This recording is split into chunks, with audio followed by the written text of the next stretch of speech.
নমস্কার বন্ধুরা, আজকের ভিডিওতে আমরা আলোচনা করব 2016 সালের Bollywood romantic drama film Sanam রে নিয়ে।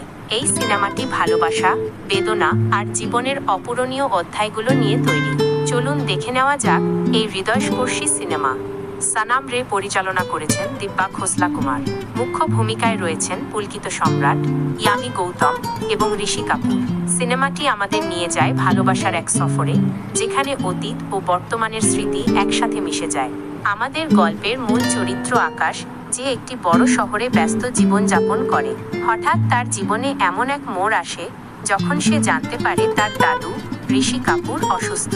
দাদুর সঙ্গে দেখা করতে সে ফিরে যায় তার ছোট শহর তনাকপুরে ফিরে গিয়ে আকাশ তার পুরনো স্মৃতিগুলোতে ডুবে যায়।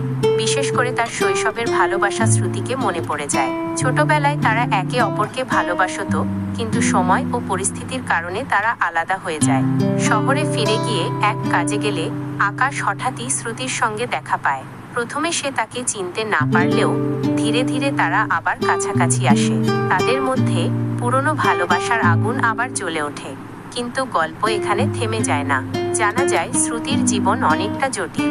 সে একটি অসুখে ভুগছে এবং তার সময় সীমিত। আকাশ এই খবর শুনে ভেঙে পড়ে, কিন্তু শ্রুতিকে শেষ সময় সুখী রাখার জন্য সে নিজের জীবন ছেড়ে আসে তার পাশে। গল্পের শেষটি খুব আবেগঘন। আকাশ তার নিজের জীবন, ক্যারিয়ার সবকিছু ছেড়ে শ্রুতিকে ভালোবাসা দেয়। আর সে প্রতিজ্ঞা রাখে তার দাদুকে দেওয়া যে সে সত্যিকারের ভালোবাসা খুঁজে পাবে। শেষ দৃশ্যে শ্রুতি আকাশের কোলে শেষ নিঃশ্বাস ফেলে, আর আকাশের জীবনে থেকে যায় শুধু তার স্মৃতি।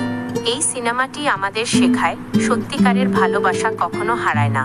সময় যতই কঠিন হোক, ভালোবাসা যদি সত্যি হয় তাহলে তা চিরকাল থেকে যায়। আপনাদের সানাম রে মুভির এই ব্যাখ্যামূলক ভিডিওটি কেমন লাগলো নিচে কমেন্ট করে জানাতে ভুলবেন না। ভিডিওটি ভালো লাগলে লাইক দিন, শেয়ার করুন আর এমন আরও মুভি ব্যাখ্যার জন্য আমাদের চ্যানেলটি সাবস্ক্রাইব করুন। ধন্যবাদ।